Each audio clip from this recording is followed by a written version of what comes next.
सभी 100 50 लाख और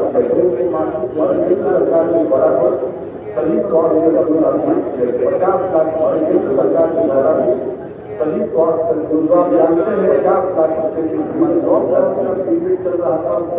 तो आप जानते हैं बिहार के बहुत लोग वहाँ लॉकडाउन का पीरियड चल रहा था। मजदूर लोग छात्र बिहार के बहुत लोग वहाँ उनके मजदूर लोग साफ कर रहे थे जो स्थानिक उनके लिए आयुक्त कार्यालय कर देता है स्थानिक आयुक्त कार्यालय बनने का है और मजदूर समाज का अंदर सब जगह की व्यवस्था और सहायता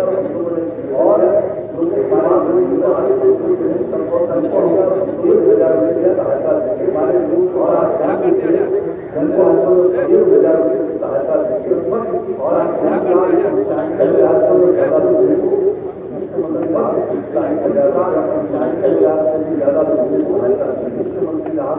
और विशेष ट्रेनों के माध्यम से बाहर की सहायता बड़ी महीने में आता विशेष ट्रेनों से बाहर बड़ी महीने आने वाले केंद्र बनाया आने वाले 15 बनाया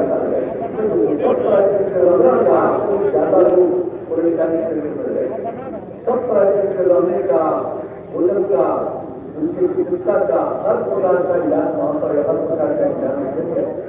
और आपको बता देना चाहता हूँ जो हम लोगों ने परेशानी केंद्र में लोगों को रखा तो हर एक व्यक्ति पर 5300 रुपया 5,000 रुपया का खर्च हम लोगों ने किया और लॉकडाउन के दौरान लोगों की सहायता की। तो लॉकडाउन का पूरे बिहार में अन्य प्रकार के काम किए गए उसमें राज्य सरकार की तरफ से 8,538 करोड़ रुपए खर्च किए गए और राज्य में 1,64,00,000 राशन कार्ड परिवारों को 1,000 रुपये प्रति परिवार की तरफ से 1,640 करोड़ रुपए वितरित किए गए। और आपको आप जानते हैं कि सरकार के द्वारा आपको नवंबर मिलेगा 5 किलो अनाज का और एक परिवार पर 1 किलो आप सब जानते हैं। तो ये इस प्रकार से हम लोगों ने जो लोगों को 1,000 रुपये की मदद की तो जिसका हमने जिक्र कर दिया 1,640 करोड़ रुपए वितरित किए गए हैं। और उस समय भी हम लोगों ने तय कर दिया कि भाई राशन कार्ड से जो वंचित किसी ने दरखास्त किया उसका रिजेक्ट हो गया या पेंडिंग है उन सब लोगों को इसके बाद देहाती इलाके में शहरी इलाके में जीविका समूहों के माध्यम से शहरों में भी देख करके इसके लिए खोजा गया कि कौन राशन कार्ड से वंचित है। और आपको मैं बता देना चाहता हूं कि 23,38,000 सुयोग्य परिवारों को के लिए राशन कार्ड अतिरिक्त स्वीकृत किए गए और अब 23,01,000 लाभुक परिवारों के बीच राशन कार्ड वितरित किए जा चुके हैं। बाकी थोड़ा बहुत बचा है वो भी बहुत जल्दी वितरित हो जाएगी। अब इसके अलावे आप सबको मालूम है कि ये तो हम लोग देख ही रहे थे। उसके बाद ये मौसम की क्या स्थिति रही। फरवरी में भी वर्षा, मार्च में भी 3 बार वर्षा, अप्रैल में भी वर्षा, लोग प्रभावित हुए, रबी की फसल प्रभावित हुई। तो इसके लिए भी हम लोगों ने काम किया। कृषि इनपुट अनुदान के तहत 18 लाख से अधिक किसानों को 568 करोड़ रुपए का भुगतान किया गया। और लॉकडाउन के कारण विद्यालयों को बंद होने के कारण मैट्रिक एवं इंटर को छोड़कर सभी वर्ग के छात्र छात्राओं को बिना वार्षिक परीक्षा के अगली परीक्षा में प्रोन्नत करने का निर्णय लिया गया। और अब सबको मालूम है दूरदर्शन बिहार के माध्यम से कक्षावार ऑनलाइन शिक्षा दी जा रही है। अन्य राज्यों से जो हमारे लोग लौटे हैं, बाहर काम करते थे, मजदूरी करते थे, उनके लिए रोजगार सृजन के लिए भी हम लोगों ने प्रयास किया है। वापस आए मजदूरों की स्किल मैपिंग की गई तथा इच्छुक लोगों को राज्य में ही रोजगार के अवसर उपलब्ध कराने के लिए पहल की गई। प्रत्येक जिले में उद्योगों के 5 छोटे तथा 2 बड़े क्लस्टरों का निर्माण करने हेतु कार्रवाई की जा रही है। इस हेतु हर जिले में 50-50 लाख रुपए की राशि उपलब्ध कराई गई है और राज्य में औद्योगिक विकास एवं अधिक रोजगार के अवसर पैदा करने के लिए नई संशोधित औद्योगिक प्रोत्साहन नीति 2020 में लागू की है अगले 5 साल के लिए।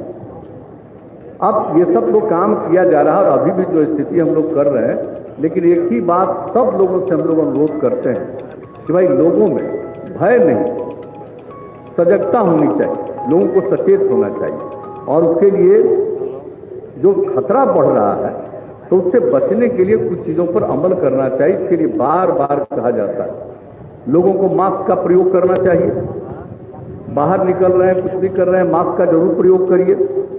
मास्क उपलब्ध कराने के लिए हम लोग कोशिश कर रहे हैं। फिर एक दूसरे के साथ सोशल डिस्टेंसिंग यानी 2 गज की दूरी बना करके रखना चाहिए। हाथ को साफ करना चाहिए साबुन से, हाथ धोना बहुत जरूरी है। और एक जो बहुत महत्वपूर्ण बात है, 65 साल से अधिक उम्र के व्यक्तियों को गर्भवती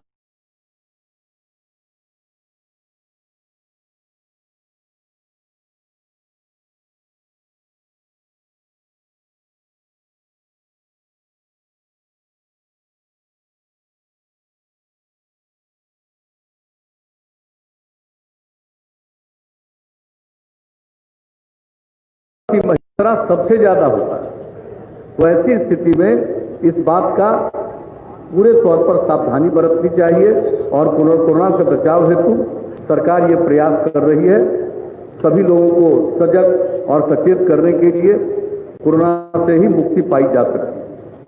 अब ये तो कोरोना के लिए तो जो भी संभव है किया ही जा रहा है, किया जाएगा और किसी को मालूम नहीं है। बहुत लोग तो बहुत तरह की बात बोलते हैं, भाई किसको क्या पता है, किसी को अभी तक मालूम है ऐसी कभी कोई बीमारी का फैलाव हुआ दुनिया में, पूरे दुनिया में कोई नहीं जानता था। शुरू में लग रहा था कि चलिए मार्च के अंत में ये ठीक हो जाएगा, 35 डिग्री का टेम्परेचर आ जाएगा, खत्म हो जाएगा। क्या हुआ? कुछ हुआ? और टेम्परेचर भी ज्यादा नहीं। आप यहां पटना का सोच लीजिए, एक आध दिन 40 डिग्री टेम्परेचर हुआ, गया वगैरह में उससे भी ज्यादा थोड़ा हुआ, लेकिन कब हुआ? जितना गर्मी के दिन में भी पूरी गर्मी नहीं पड़ी। और तो देख ही रहे कि रबी के फसल की बर्बादी हुई उस समय से लेकर के, और आजकल क्या स्थिति हुई है। जो स्थिति हुई है सबको पता है उस समय के बारे में, और जो यहां हम सब लोगों को मालूम है कि ये शुरू से हम लोगों को बताया गया था कि 15 जून से मानसून शुरू होता है। देख नहीं रहे थे, इस बार तो 15 जून के पहले ही से मानसून शुरू हो गया। और नेपाल में कितनी वर्षा, यहां भी कितनी वर्षा, उत्तर बिहार के 16 जिले प्रभावित हो गए।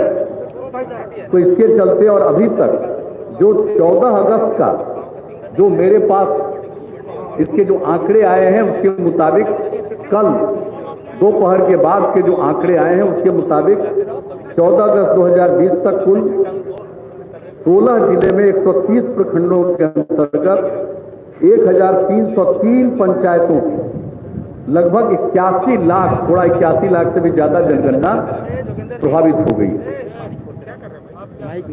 अब राज्य सरकार द्वारा बाढ़ से फंसे हुए लोगों की सुरक्षा के लिए सुरक्षित स्थानों पर पहुंचाने में मदद की जा रही है। जो आप सबको मालूम है कुछ स्थानों पर जाना संभव नहीं था, तो एयर ड्रॉपिंग के माध्यम से बाढ़ प्रभावित क्षेत्रों में फूड पैकेट उपलब्ध कराने के लिए भी हम लोगों ने काम किया। बाढ़ राहत शिविर चलाए जा रहे हैं जहां पर लोगों को रहने की जरूरत बाहर है, वहां पर इंतजाम किया गया है।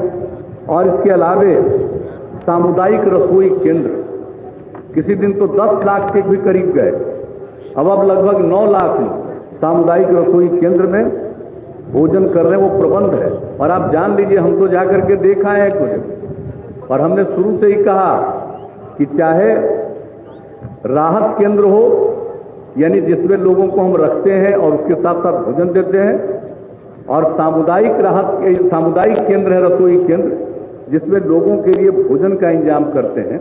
इन दोनों जगहों पर ये कोरोना का जांच जरूर कराई और कराया गया। आपको हम बता दें, कहीं कहीं कराने से इतना फायदा हुआ है कि एक जगह कराया गया, तुरंत पता चला कि इसमें से करीब 30-40 लोग आए हैं और वहां पर 4 लोग निकल गए पॉजिटिव। अगर नहीं कराया जाता तो आप कल्पना करिए कि जो लोग भी वहां रहते या भोजन करने के लिए भी जो आते हैं, आप सोच लीजिए उसमें कितनी बड़ी संख्या में लोग प्रभावित होते। तो एक एक काम कर रहे हैं।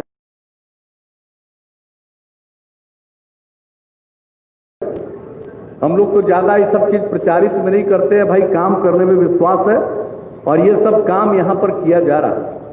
और इसके अलावे आप सबको मालूम है कि जांच तो कर ही रहे हैं और कल तक का जो फिगर है, जितने भी बाढ़ पीड़ित परिवार हैं, आप तो जानते हम लोगों का तो शुरू से ही है कि जो भी आपदा पीड़ित लोग हैं, सरकार के खजाने पर उनका सबसे पहला अधिकार है।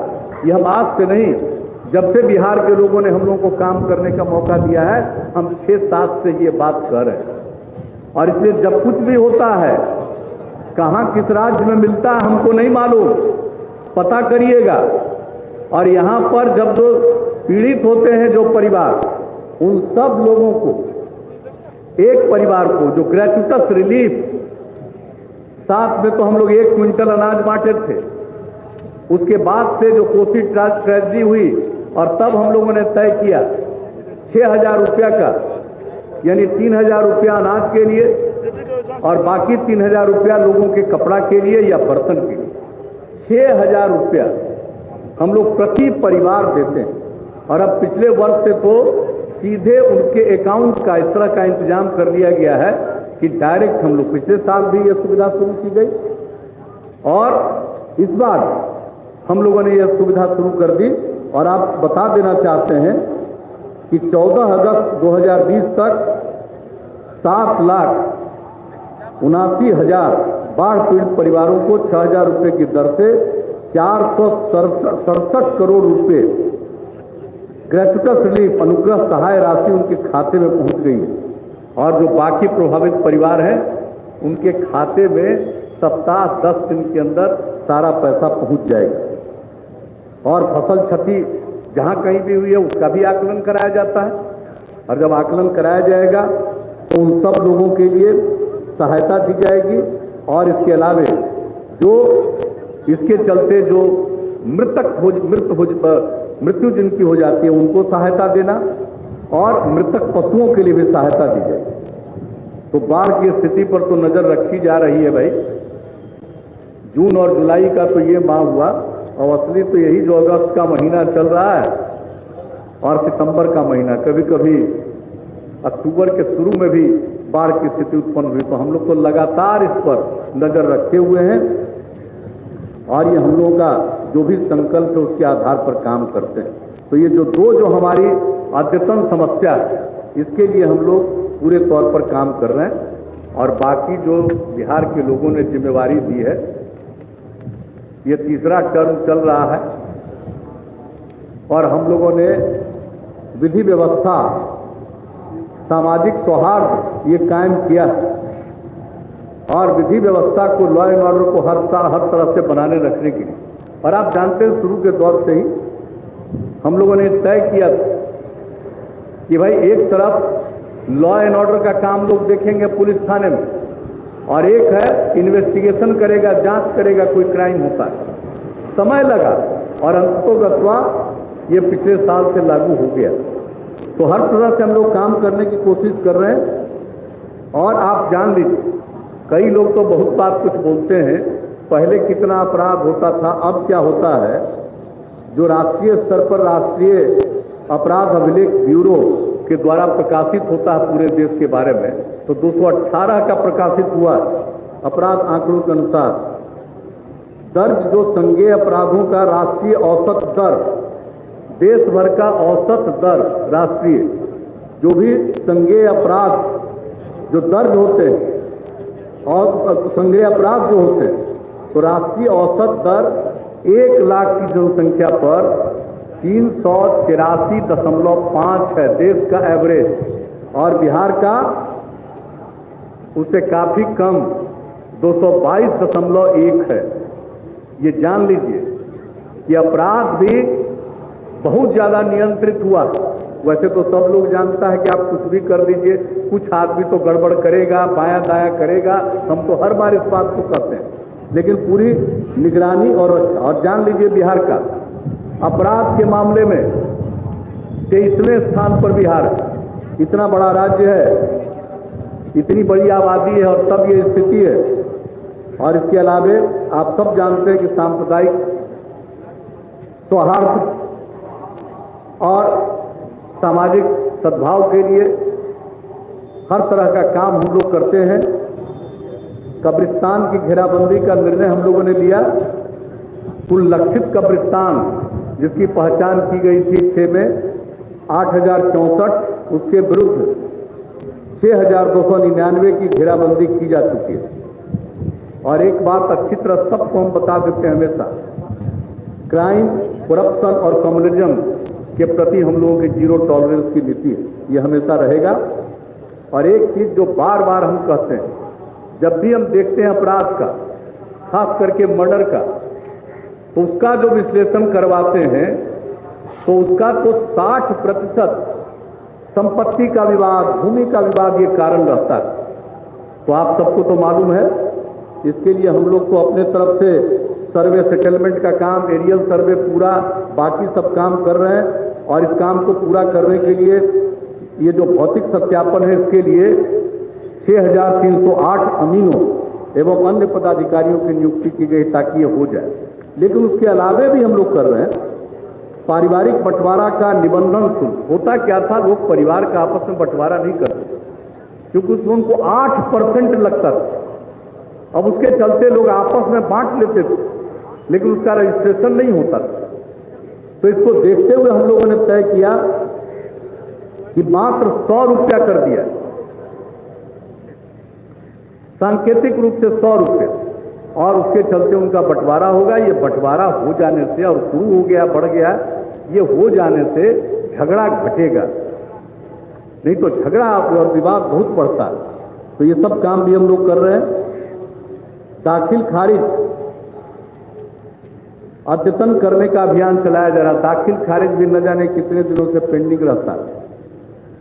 इसको तो हम लोगों ने लोक सेवा कानून में भी डाला था, सब कुछ किया था। अब उसके लिए पूरे जोर से करके हम लोगों ने इसको पूरे तौर पर करने की कोशिश की है।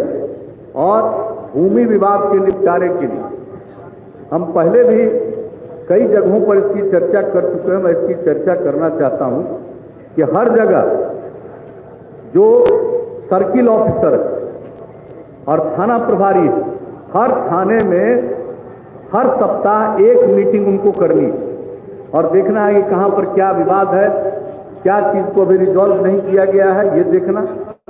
और इसको देखने के लिए जो हमारे एसडीओ और डीएसपी, वो 2 सप्ताह में 15 दिन एक बार बैठे, और डिस्ट्रिक्ट मजिस्ट्रेट और एसपी या सीनियर एसपी ये महीने में एक बार बैठेंगे। तो हम लोग तो एक एक काम करने की कोशिश करते हैं, ये आप सब लोगों को मालूम है।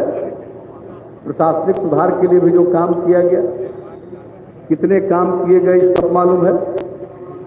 और जो हम लोगों ने शुरू किया, आप सबको मालूम है, 2011 में लोक सेवा अधिकार कानून, जिसमें इसके लिए लोग घूमते रहते थे ब्लॉक में, सब डिवीजन में, जिला में, सर्टिफिकेट के लिए तरह तरह का। और खास करके 75% जो लोक सेवा कानून का फायदा उठाते हैं, आवासीय सर्टिफिकेट, जाति का प्रमाण पत्र, आय प्रमाण पत्र। और अब जानते हैं लोगों को क्या सुविधा हो गई, उसके लिए केंद्र बना दिया गया। अब इतने दिनों में 11 से हम लोगों ने शुरू किया, अभी 10 साल भी नहीं पूरा हुआ, लगभग 9 साल। अब 23 करोड़ 88 लाख आवेदनों का निष्पादन हुआ। और इसके बाद आप जानते हैं 16 से हमने लोक शिकायत निवारण अधिकार कानून लागू किया। इसमें लोगों ने शिकायतों का निपटारा जो करवाया एकदम तेजी से होता है, समय सीमा निर्धारित है, और 7,03,000 से अधिक आवेदनों का निष्पादन हुआ। और हाल ही में राशन कार्ड से संबंधित शिकायतों को भी इसके दायरे में भी कानून में संशोधन राशन कार्ड वाला लोक सेवा अधिकार कानून में था, वो तो रहेगा ही बनाने के लिए। लेकिन अगर कोई असंतुष्ट है कि भाई वहां से भी हमको जस्टिस नहीं मिला, न्याय नहीं मिला, तो लोक सेवा के अलावे वो लोक शिकायत निवारण कानून में, इसके पहले जो लोक सेवा में था उसको लोक शिकायत में नहीं डाला गया। हम लोगों ने एक्ट में अमेंडमेंट करके अब जो भी राशन कार्ड से संबंधित कोई मसला होगा तो वो इस मामले को लोक निवारण कानून का फायदा उठाएंगे, उसमें कानून में संशोधन करके इसको भी डाल दिया गया। और आप जान लीजिए, नागरिकों के लिए, लोगों के लिए तो जो लोग हैं उनके लिए तो किया ही, लेकिन जो सरकारी अधिकारी या कर्मचारी वो भी तो नागरिक हैं, तो उनके लिए हम लोगों ने तय किया इसी टेन्योर में कि बिहार सरकारी सेवक शिकायत निवारण प्रणाली लागू की जाएगी। हमने पहले से कहा था, तो अंत में इन लोगों ने इसको तय कर लिया और 2019 में इसको लागू कर दिया। और आप जान लीजिए कि जो सरकारी सेवक हैं उनके 2227 आवेदनों का निष्पादन हुआ। अब देखिए, मार्च के बाद तो स्थिति ही दूसरी आ गई। ये सब समझ लीजिए कि उसके पहले का ही फिगर है। ये कोरोना के चलते तो बहुत सारा चीज अव्यवस्थित हो गया, सबको मालूम है। और आधारभूत संरचना के लिए हम लोगों ने काम किया। कितनी बात हम बताएं, कितना रोड बना है भाई, पहले कितना रोड था, अब कितना रोड है। हमने पहले तय किया बिहार के किसी भी दूर दराज इलाके से चलकर राजधानी पटना पहुंचने में 6 घंटे का समय लगे, लगभग वो पूरा हो गया। तो हमने तय कर दिया कि अब 5 घंटे का लक्ष्य, उसके लिए और सड़कों का निर्माण, पुलों का निर्माण, सड़कों का चौड़ीकरण, ये सब काम चल रहा है। और इसके लिए और इसके अलावे हम लोगों ने अब तो ये भी लगा दिया कि भाई सिर्फ सड़क बनाएंगे नहीं, पुल बनाएंगे नहीं, बल्कि उसका अनुरक्षण करेंगे, मेंटेनेंस करेंगे। इसको भी लोक शिकायत निवारण कानून में भी डाल दिया और हर प्रकार से व्यवस्था करवा दी गई है कि अगर रोड बनेगा तो सिर्फ बनेगा नहीं, उसका निरंतर मेंटेनेंस। पहले रोड टूट जाता था, बाद में उसका एस्टीमेट बनेगा, टेंडर होगा, अब फिर से बनेगा। अब हमने कह दिया रोड बनता है, उसका हर समय मेंटेनेंस पर नजर रखना ये काम, और ये काम उसका अनुरक्षण होता रहेगा। ये सब हुआ। अब इसको तो कर ही दिया गया है। अब अगर पथ निर्माण विभाग का देखें या अगर पुलों का देखें, पुल नहीं, पुलिया नहीं अभी कह रहे हैं, पुल कह रहे हैं, मेजर ब्रिज और ब्रिज, तो 6047 पुलों का निर्माण किया गया 5 के बाद।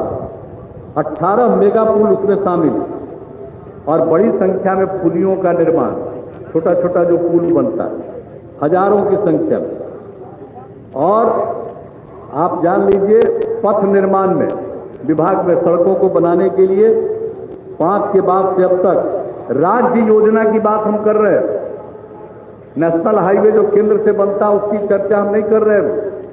हम स्टेट हाईवे या और जो पथ निर्माण विभाग का सड़क है, राज्य सरकार की तरफ से अब तक 54,461 करोड़ रुपए की राशि व्यय की गई।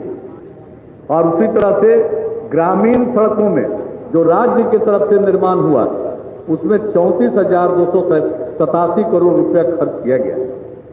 अब सोच लीजिए बिजली का, यही ना 2012 में 15 अगस्त को भाषण देने के क्रम में हमने कह दिया था कि बिजली की स्थिति में भी सुधार ला रहे हैं, और अगर बिजली की स्थिति में सुधार नहीं आया तो 2015 में हम लोगों के बीच वोट मांगने नहीं जाएंगे। और जो स्थिति किया, सुधार आया। 15 के बाद 7 निश्चय में इसको शामिल किया। हर घर तक बिजली उपलब्ध, हर इच्छुक परिवार तक बिजली उपलब्ध करा दिया। और लक्ष्य हमने क्या रखा था? दिसंबर 2018, ये काम हो गया अक्टूबर 2018 तक। उसके बाद हमने कहा सारे जर्जर तार बदले जाएंगे, वो भी बदल दिया। और उसके बाद तय किया कि भाई जो किसान चाहेंगे कृषि के काम के लिए बिजली का कनेक्शन, तो एग्रीकल्चर फीडर भी बनाना है और जितने लोग चाहेंगे उसको मिलेगा। पिछले बार जून की अवधि तय की गई, जितने किसानों ने कहा उस सब के लिए बिजली का इंतजाम कर दिया गया। अब आप समझ सकते हैं जर्जर तार भी बदल गया। और आप जान लीजिए बिजली के क्षेत्र में 5 के बाद से अब तक 48,678 करोड़ रुपए खर्च किए गए। तो कोई भी क्षेत्र में और हर चीज में, और बिहार का इतिहास गौरवशाली रहा। तो इसलिए समृद्ध विरासत को ध्यान में रखते हुए अनेक ऐतिहासिक रूप से महत्वपूर्ण स्थलों का उत्खनन का कार्य जारी है, ये सब आपको मालूम है। और किस तरह का पटना म्यूजियम का निर्माण किया गया, कितना लोग म्यूजियम बन रहा था, क्या क्या स्टेटमेंट देता था जी, और क्या क्या बात बोलता था। अभी जाकर के देखिए पटना म्यूजियम क्या बना। और इसके बाद जो बिहार म्यूजियम, उसका नामकरण हमने किया, बिहार म्यूजियम जो बना, और जो पटना म्यूजियम पहले का है उसका भी और विस्तार करने जा रहे हैं, उसको भी स्वीकृति दे दी। अब काम शुरू होने वाला है, वो जब बन करके तैयार होगा तो देख लीजिएगा। और हम सब दिन से कहते हैं, हमने फिर चीफ सेक्रेटरी को कहा कि भाई मेरी इच्छा है कि बिहार म्यूजियम और पटना म्यूजियम को अंडरग्राउंड जोड़ दीजिए, लोग आएंगे जाएंगे। तो एक एक चीज है, एक एक चीज के लिए काम हम लोग करते जा रहे हैं। अब यहाँ साइंस सिटी का भी निर्माण हो रहा, और उसका नामकरण हम लोग पूर्व राष्ट्रपति APJ अब्दुल कलाम के नाम पर कर रहे हैं। और इसके अलावे पटना में ये सामने देखिए, तो ये क्या देख रहे हैं, ये सामने इसका नामकरण किया सम्राट अशोक कन्वेंशन केंद्र। इसमें क्या बन गया आप सबको पता है, ज्ञान भवन बन गया, बापू सभागार बन गया, पीछे सभ्यता द्वार बन गया। और कितना सुंदर बना है, कोई भी आता है बाहर से, बताइए इतनी क्षमता का बापू सभागार में 5,000 से भी ज्यादा की जो क्षमता है। तो एक एक काम हम लोगों ने किया। और उसके अलावे आपको मालूम है जो पुलिस मुख्यालय और आपदा प्रबंधन का मुख्यालय, उसका नाम हमने दिया सरदार पटेल भवन, उसका निर्माण हुआ है। कैसा निर्माण हुआ है, उसका निर्माण किया है कि रिक्टर स्केल 9 रिक्टर स्केल पर भी अगर भूकंप आएगा तो वो नहीं टूटेगा। इसलिए आपदा प्रबंधन का वहां काम, ताकि कुछ भी हो जाए तो उसके बाद लोगों को निश्चित रूप से राहत देने में वहां से काम कर सकेंगे। और वैशाली में बुद्ध सम्यक दर्शन संग्रहालय एवं स्मृति स्तूप का निर्माण कार्य जारी है।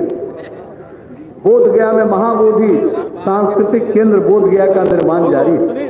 तो ये सब काम तो कर रहे हैं। शिक्षा के क्षेत्र में, स्वास्थ्य के क्षेत्र में, अरे पहले क्या थी भाई, लड़की कितनी पढ़ पाती थी, नहीं पढ़ पाती थी। हम लोगों ने जो व्यवस्था किया, शुरू किया लड़कियों के लिए। और अब आप जानते हैं 19 में क्या हुआ, जो परीक्षा हुआ मैट्रिक का, अब पहले तो लड़का 2 तिहाई और लड़की 1 तिहाई, और अब लड़की की संख्या लड़कों से भी बढ़ गई।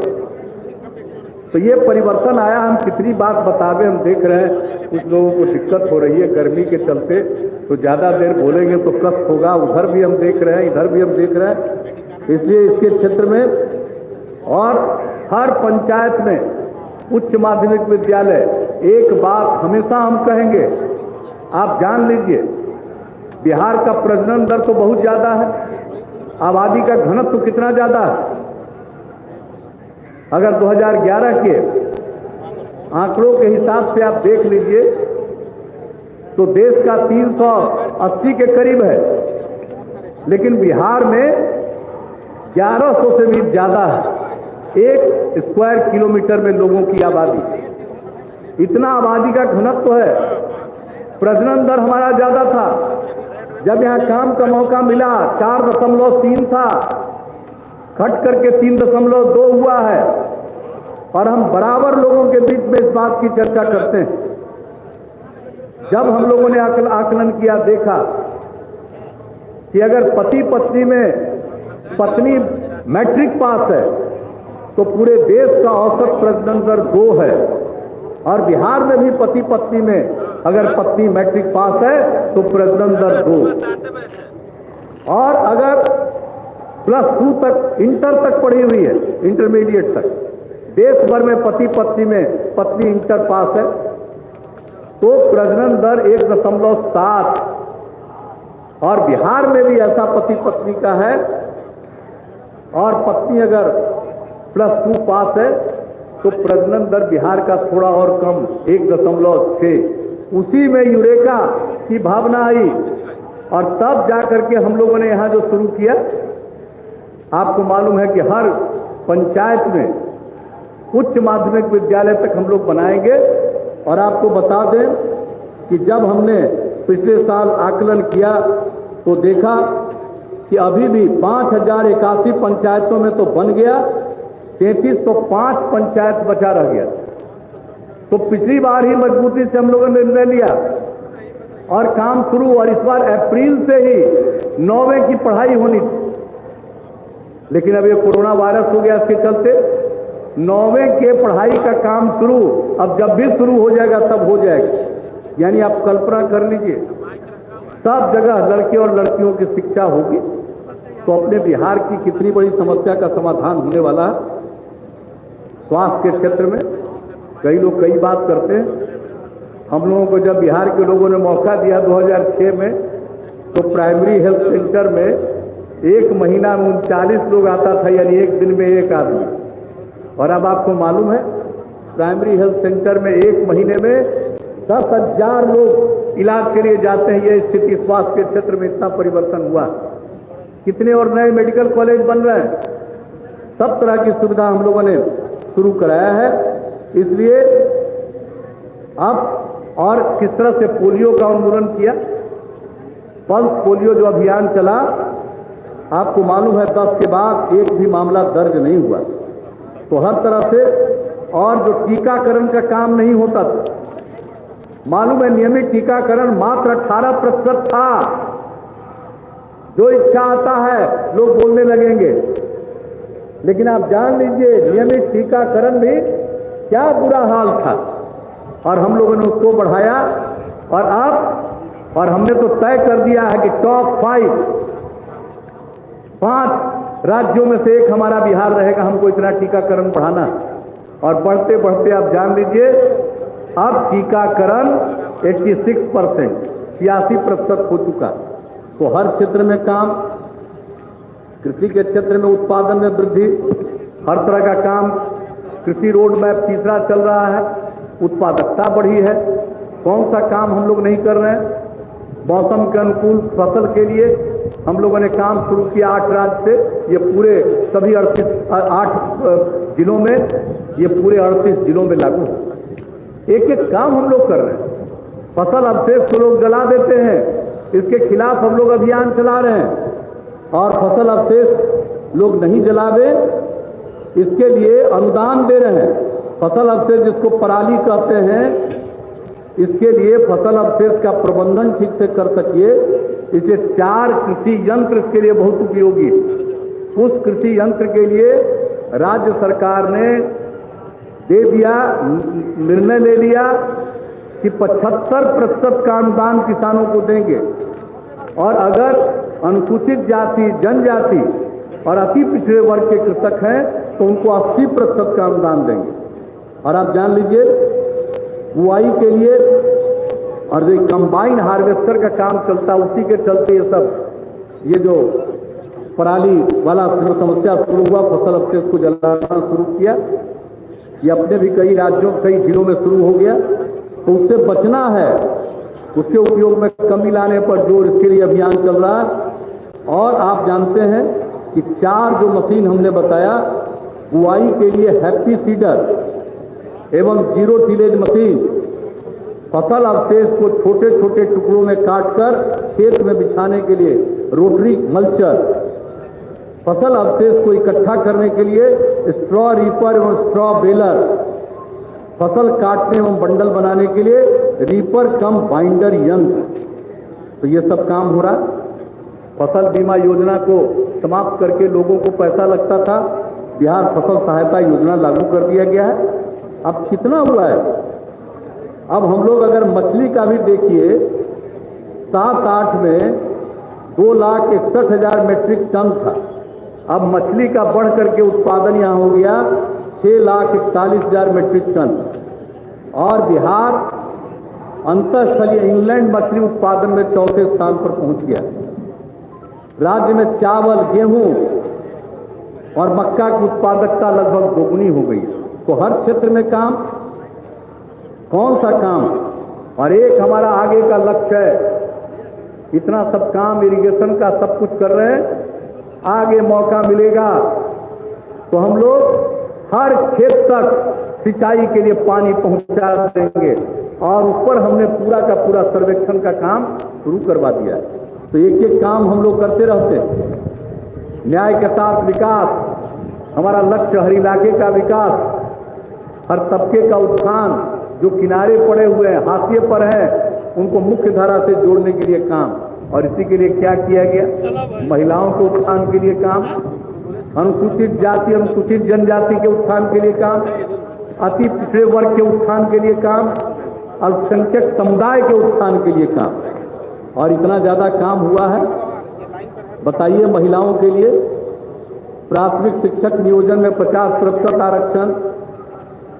और आप सबको मालूम है, पंचायती राज संस्थाओं में और नगर निकायों में 50% आरक्षण, बिहार पहला राज्य है। पुलिस महिलाओं में 35% आरक्षण। अब जितनी महिलाएं पुलिस में यहां हैं, शायद ही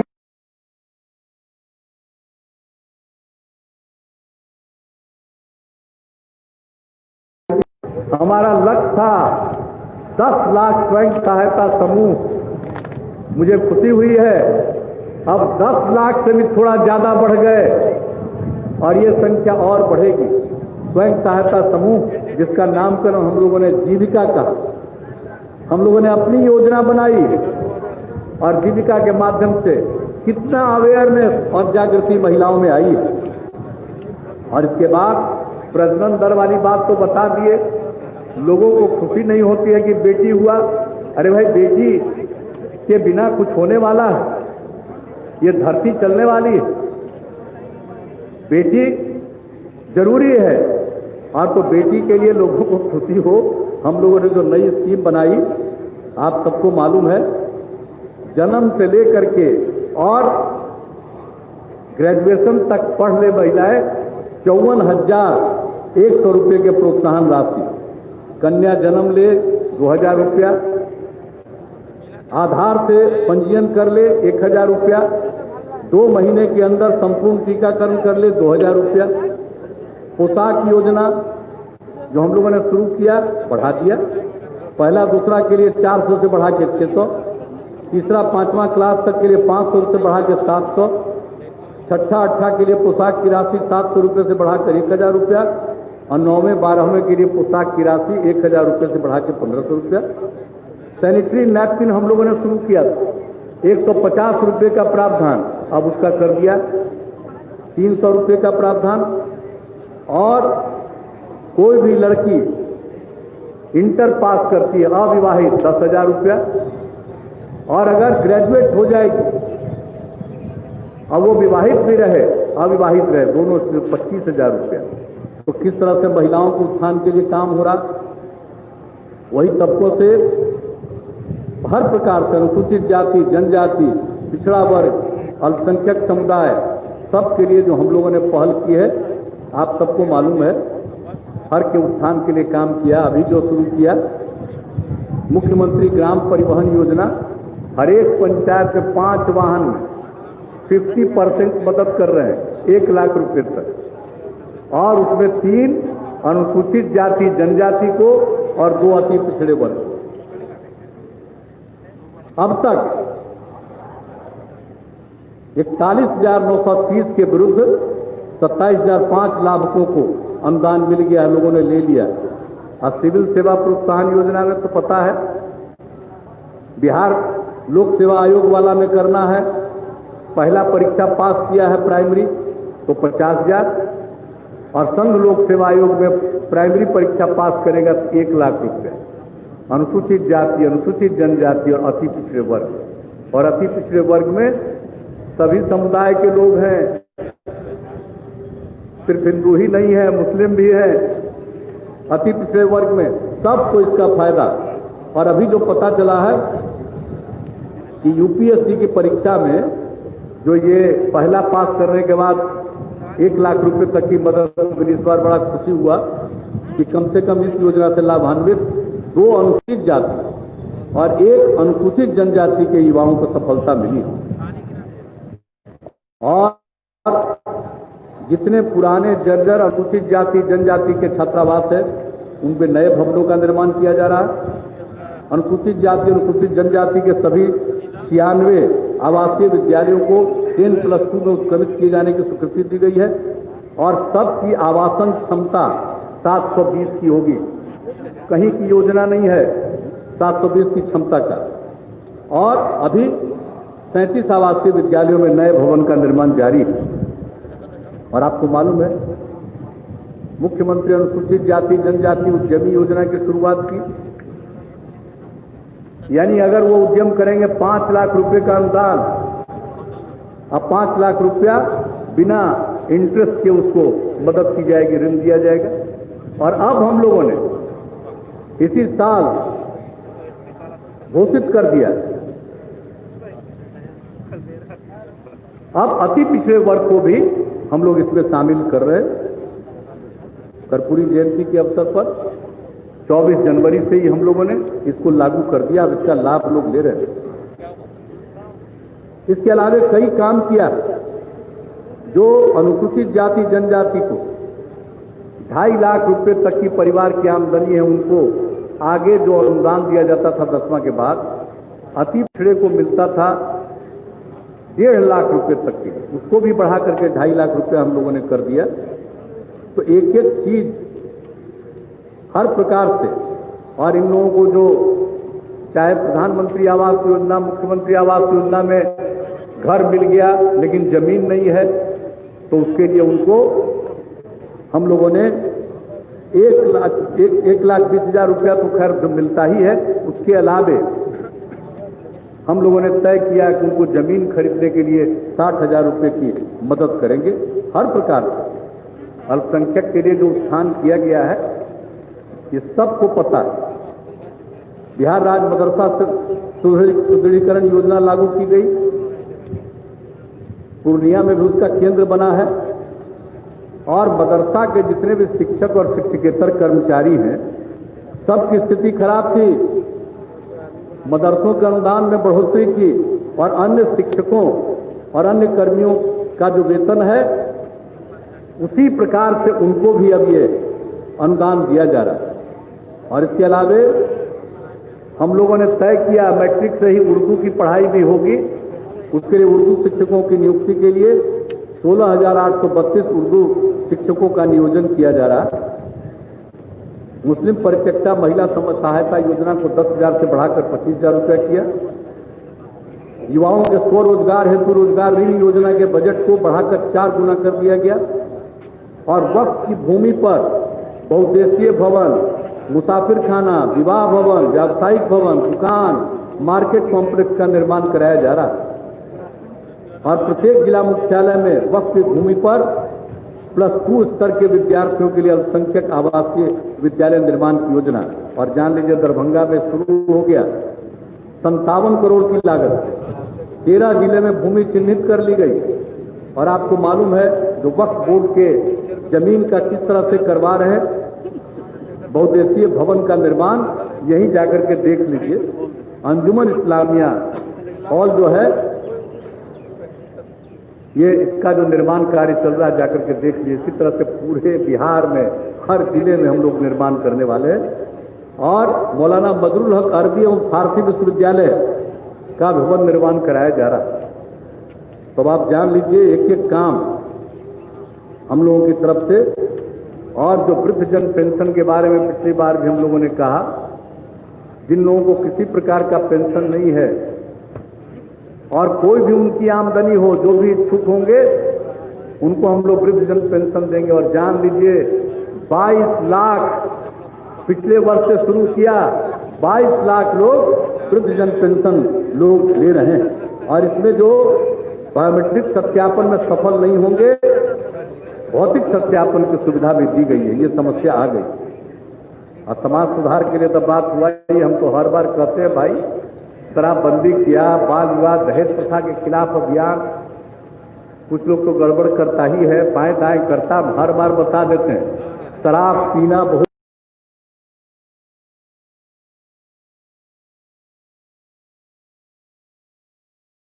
में पब्लिश किया। हर बार हम बता देते हैं, जान लीजिए ये दुनिया में औसतन 5.3% लोग दारू पीने के कारण मरते हैं और युवाओं में 20 साल से 39 साल के आयु वाले लोग दारू पीने के कारण, शराब पीने के कारण औसतन 13.5% की मृत्यु होती है। और अन्य प्रकार की कितनी बीमारियां और शराब के कारण मृत्यु, टीबी, HIV, एड्स, मधुमेह से होने वाली मृत्यु से अधिक। तो हम तो सबको यही कहते ही रहते हैं।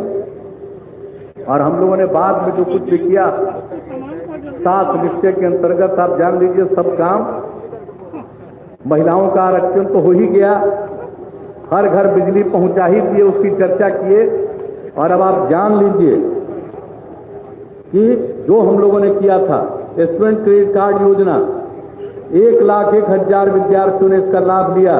1,175 करोड़ का लोन दिया गया, जो 4 लाख तक हम लोग देते हैं। स्वयं सहायता भत्ता योजना, 1,000 रुपया महीना 2 साल तक, 4,47,000 युवाओं ने 573 करोड़ रुपए का भुगतान लिया है, जो लाभ लेते। कुशल युवा कार्यक्रम आप सबको कितनी बार बता चुके हैं। भाषा का ज्ञान, संवाद कौशल, कंप्यूटर पर काम सीखना, व्यवहार कौशल, ये सब सिखाया जाता है। और 10,04,000 युवाओं का प्रशिक्षण हुआ है। जितने हमारे विश्वविद्यालय और महाविद्यालय है, 321 निःशुल्क वाईफाई की सुविधा दी गई। और आप मालूम है कितने संस्थानों के, अब कोई जिला बचा जहां इंजीनियरिंग कॉलेज चालू नहीं हो गया, पॉलिटेक्निक संस्थान, आपको महिला ITI, पारा मेडिकल 33 और 5 फार्मेसी संस्थान की स्थापना की जा रही है। हर जिला में GNM संस्थान और हर अनुमंडल में ANM संस्थान और ITI की स्थापना की जा रही है। और इस पर बहुत का निर्माण हो गया, जमीन हो गया, निर्माण कार्य जारी है। तो हम लोग किसी चीज को नहीं, अनेक मेडिकल कॉलेज का निर्माण हर तरह से हुआ।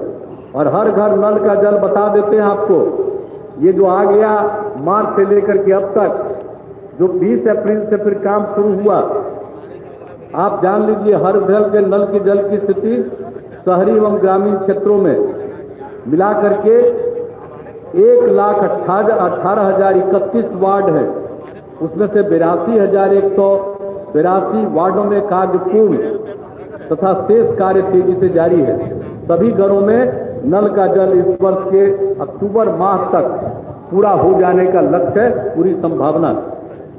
हर घर तक पक्की गली और नाली के तहत शहरी और ग्रामीण क्षेत्रों में 1,18,031 वार्डों में से 1,13,056 वार्डों में काम पूर्ण, शेष काम तेजी पर है। ये भी अक्टूबर माह तक हो जाने की संभावना है। टोला संपर्क योजना, जो टोला छूट गया था, वो भी लगभग पूरा हो गया, थोड़ा सा बचा है जो अंतिम चरण में। शौचालय का निर्माण, घर का सम्मान, ये देश भर की योजना हम लोगों के यहाँ है। अब ये जान लीजिए इस बार बापू जयंती के अवसर 2 अक्टूबर तक ये काम निश्चित रूप से पूरा हो जाएगा। और हम लोगों ने जो जल जीवन हरियाली अभियान चलाया, अब आप सोच लीजिए कितना पर्यावरण के प्रति जागृति आई है। 5,16 लाख से ज्यादा लोग 19 जनवरी को मानव श्रृंखला में शामिल हुए, 18,000 किलोमीटर से भी ज्यादा। पिछली बार हमने बताया था कि हम लोग करेंगे, आज कितना अच्छा हुआ। और कई काम हम लोग 24,524 करोड़ रुपए की लागत से 11 पॉइंट है, इसमें 11 योजनाएं हैं जो मिशन मोड में लागू किया जा रहा है, जिसमें 10 काम का है और 1 अभियान का। तो ये सब काम किया जा रहा है। और किस तरह से काम हुआ है हरित आवरण के। हम लोग जल जीवन हरियाली बोलते हैं, यानी जल है, हरियाली है, तभी बीच में जीवन सुरक्षित है। और जो काम किया इस बार का हम लोगों का लक्ष्य था, 9 अगस्त को बिहार पृथ्वी दिवस के अवसर पर 2,51,00,000 पौधे लगाएंगे। ये जो कोरोना आ गया पहले से शुरू कर दिया गया 5 जून से, और 9 तारीख तक, 9 अगस्त तक 2,51,00,000 की जगह पर 3,47,00,000 पौधे लगे हैं। अब कितनी जागृति आई है, मैं सबको बधाई देता हूं। और एक बात जान लीजिए, जो हम लोग तालाब, पोखर, आहार पइन के लिए सब किए हैं, अभी लघु जल संसाधन विभाग की तरफ से उद्घाटन हो गया। 1753 योजनाएं का उद्घाटन हो गया। तो एक एक चीज है।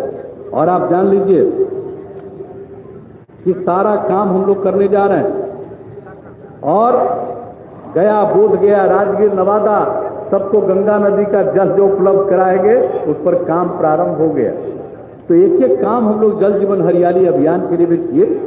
तो जो भी हमारा कर्तव्य है, चाहे आज की कोई समस्या हो या कोई भी समस्या आए, उसके समाधान का भी प्रयास हम लोग करते हैं। और इसके अलावे जो भी हमने घोषित किया, 7 निश्चय या जल जीवन हरियाली अभियान, ये सब पर काम, एक एक काम को किया है। और आप लोगों को हमने कुछ बातों की जानकारी दी, समय तो लग गया, लेकिन हम इतना जरूर बताना चाहते हैं कि ये सब काम तो करते ही रहेंगे, लेकिन कुछ और काम करने वाले हैं, तो उसकी सूचना हम दे देना चाहते हैं। राज्य के पंचायती राज संस्थान एवं नगर निकाय के शिक्षकों के सेवा शर्तों को बेहतर बनाने के लिए जितने हमारे टीचर हैं पंचायती राज संस्थान और नगर निकाय में, उनको बेहतर बनाने के लिए शीघ्र नई सेवा शर्त नियमावली लागू की जाएगी। और इनके सामाजिक सुरक्षा के लिए उन्हें कर्मचारी भविष्य निधि, एम्प्लॉय प्रोविडेंट फंड, EPF का लाभ दिया जाएगा। ये हम लोगों ने तय कर दिया है, और ये सब इसके लिए नियमावली बन रही है। बहुत जल्दी अब इसके बारे में सब कुछ का फॉर्मल जो औपचारिक निर्णय है वो अभी कुछ ही दिनों के अंदर हो जाएगा। मैं इसकी जानकारी आपको दे देना चाहता हूं। और राज्य सरकार द्वारा सभी पंचायतों में जो हमने जिक्र किया, एक एक उच्च माध्यमिक विद्यालय की स्थापना, तो इसके लिए सबको शिक्षा की सुविधा उपलब्ध कराने के लिए 33,916 शिक्षकों का पद सृजित किया गया है, जिन पर नियुक्ति की कार्रवाई शीघ्र प्रारंभ कर दी जाएगी। अब समझ लीजिए, जो +2 स्कूल जो हम लोग हर पंचायत में खोलने का निर्णय ले लिया और कर दिया, 9वीं की पढ़ाई शुरू हो जाएगी जब भी खुलेगा। कुछ जगहों पर जो बचा हुआ था 3,300, अब सब जगह के लिए 33,916 शिक्षकों का पद सृजित किया जा रहा है। अब एक बात और जान लीजिए, बिहार भवन एवं अन्य सन्निर्माण कर्मकार कल्याण बोर्ड, Bihar building and other construction workers welfare board के माध्यम से सभी निबंधित निर्माण कर्मियों को विशेष अनुदान के रूप में 2,000 रुपया दिया जाएगा। कृषि से संबंधित उद्योगों तथा कास्ट आधारित उद्योग, फूड बेस्ड इंडस्ट्री को औद्योगिक प्रोत्साहन नीति के अंतर्गत देय लाभ के अतिरिक्त कैपिटल सब्सिडी देने के लिए अलग से योजना लाई जाएगी। और जो आरा मिल से संबंधित जो समस्याएं बहुत कठिन हो गई थी, उसके बारे में हम लोग नया कानून ला रहे हैं। आरा मिल संबंधी उद्योगों को राहत देने के लिए, उनको राहत पहुंचाने के लिए नया कानून तुरंत आएगा। राज्य के उत्कृष्ट खिलाड़ियों को सरकारी नौकरी देने की हमारी नीति है। आप जान लीजिए, 29 अगस्त को राष्ट्रीय खेल दिवस के दिन खिलाड़ियों के लिए 250 से अधिक पदों की नियुक्ति हेतु विज्ञापन निकाला जाएगा। विशेष अभियान चलाकर स्वास्थ्य विभाग में अगस्त माह में 4,997 यानी 5,000 नर्सों एवं 4,000 से अधिक चिकित्सकों की नियुक्ति की जाएगी। सितंबर माह में 1,750 से अधिक लैब तकनीशियन, फार्मासिस्ट एवं सैनिटरी इंस्पेक्टर की नियुक्तियों की नियुक्तियां अभी पूर्ण की जाएंगी। उसके बाद विगत कुछ वर्षों में 3,350 सहायक प्राध्यापक के पदों के विरुद्ध 2,775 पदों पर नियुक्ति कर दी गई है। शेष पदों पर बिहार लोक सेवा आयोग की अनुशंसा पर रिक्ति शीघ्र भरी जाएगी। इसके अतिरिक्त 4,000 पदों पर नियुक्ति हेतु बिहार राज्य विश्वविद्यालय सेवा आयोग जो बन गया वहीं से अब नियुक्ति होनी है। 1 माह के अंदर अधियाचना भेजी जाएगी। सहायक प्राध्यापक की बहाली के इच्छुक लोगों की एक उनके सामने समस्या आ गई। 2009 से 12 के बीच पीएचडी की अमान्यता और एमफिल ये जो दोनों को लेकर के उनको परेशानी आ रही थी, इसके संबंध में जो इतराज था उनकी भावनाओं का आदर करते हुए नियुक्ति के आधार में आवश्यक परिवर्तन किया जाएगा। और कोविड-19 से ये कोरोना से मुक्त हुए व्यक्तियों के रक्त प्लाज्मा ब्लड प्लाज्मा दान करने पर जो मुक्त हो गए हैं वो ब्लड प्लाज्मा दान करेंगे, तो दानकर्ता को धन्यवाद देते हुए राज्य सरकार की तरफ से 5,000 रुपये का पुरस्कार उनको दिया जाएगा। ये बात हम लोगों ने तय कर दिया। तो ये सब काम होने वाला है। टीचर से लेकर के जो भी समस्याएं आ गई है सब के लिए भी हम लोग ये सब काम कर रहे हैं। तो ये सब आप लोगों को हम बता देना चाहते हैं कि हर तरह से हम लोग यही काम करते रहते रात। अब भाई हमको तो ऐसे ही मौके पर कुछ बोलते हैं। आजकल तो वो चल गया सोशल मीडिया पर, रोज लोग करेगा ट्वीट। क्या करता है कुछ नहीं जानता, वही सब ट्वीट करता है। क्या क्या करता है, कितना काम हो रहा है बिहार में। हम तो सारे अपने आप सब लोगों को हाथ जोड़ करके प्रार्थना करेंगे कि भाई सच्चाई का, पहले सच्चाई आती थी, पहले क्या था अब क्या है, आपको खुद विश्लेषण करना चाहिए। हमने तो सरकारी अधिकारियों को भी कहा पहले से लेकर के अब तक जो भी स्थिति है उसका आकलन करके इस बात को लोगों के सामने रखिए ताकि आने वाली नई पीढ़ी को ठीक ढंग से जानकारी हो।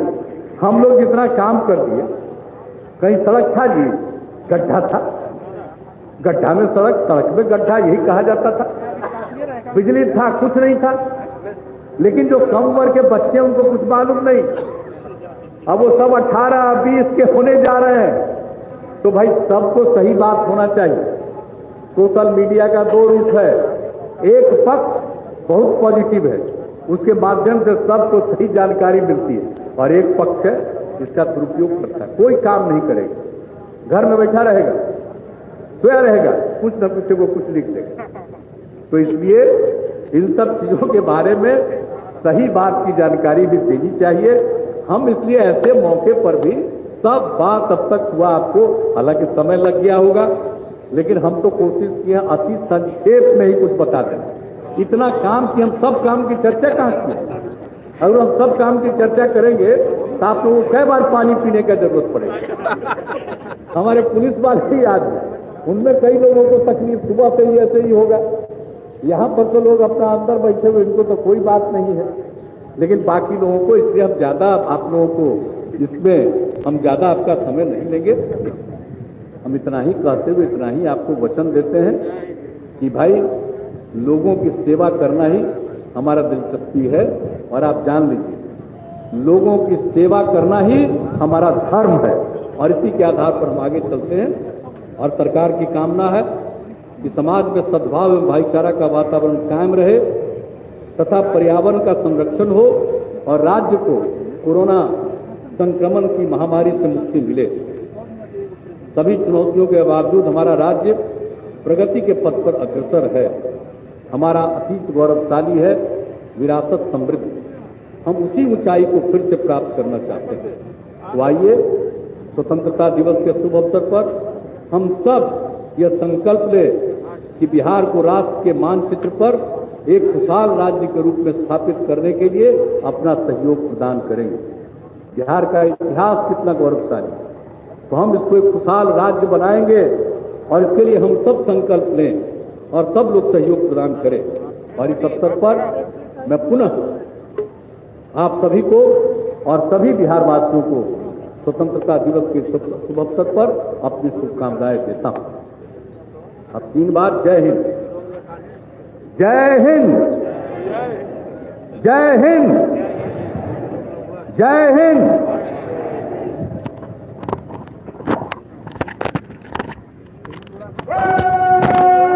आज के मुख्य अतिथि माननीय मुख्यमंत्री बिहार जनता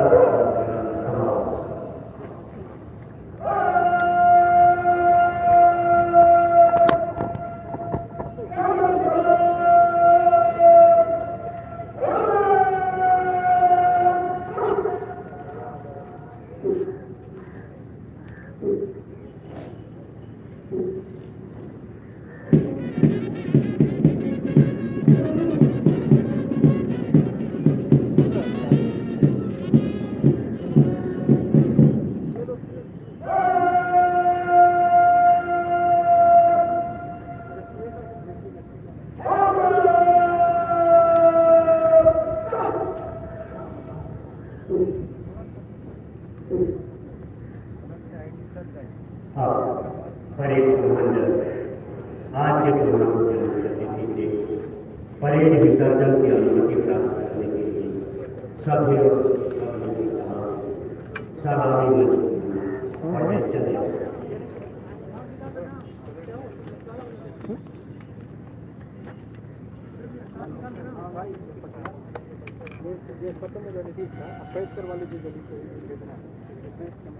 श्रीमान, स्वतंत्रता दिवस परेड समाप्त हुआ।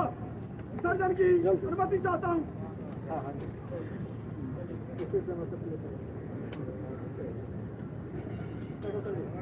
ऐसे नहीं मान लीजिए, चौके पड़ेगा, बंद नहीं कीजिएगा।